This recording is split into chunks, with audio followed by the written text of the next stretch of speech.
të madhe si në njerëz ashtu edhe makineri luftarake. Këtu pikërisht me 16 korrik të vitit 1998, Brigada 123 zhvilloi aksionin e parë dhe mjaft të suksesshëm kundrejt forcave serbe, ku ata pësuan një humbje shumë të madhe si në teknik ashtu edhe në njerëz. Për më shumë rreth këtij aksioni do të na flet vetë udhëheqësi i atij aksioni në atë kohë, Agron Tafaj.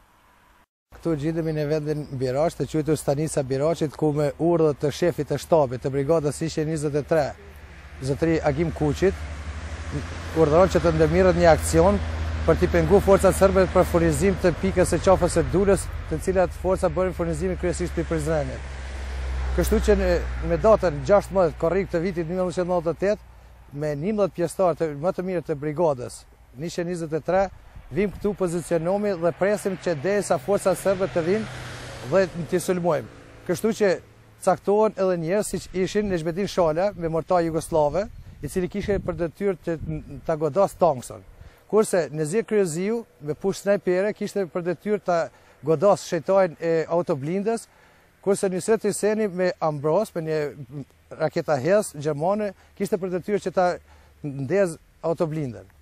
Kështu që me shenjen e startit, startuat të gjithë. Ajo që vlen të theksohet se pjesëmarrës në këtë aksion kanë qenë Rëshdi Jupa, tani dëshmor, i cili dëshmoj jo vetëm në këtë aksion, por në shumë aksione dëshmoj për një vigan i vërtet për luftë. Ishte Ferata Demi, Bashkim Hoxha, Besim Kuçi, Nusret Hyseni, Nezir Kryeziu, Nezhmedin Shala, Hajrush Shala, Shefqet Sopa dhe Recep Gashi. Dhe udhëheqësi i këtij aksionit isha unë. Kështu që në këtë aksion u zbrazën gjithsej 4 prella të raketa Hezve, 300 fishek dhe 50 bomba dore. Armikut u shkaktuan humbje në shkatrimin e një autoblinde, 2 kamiona ushtarak, një autocisterne dhe një tankse.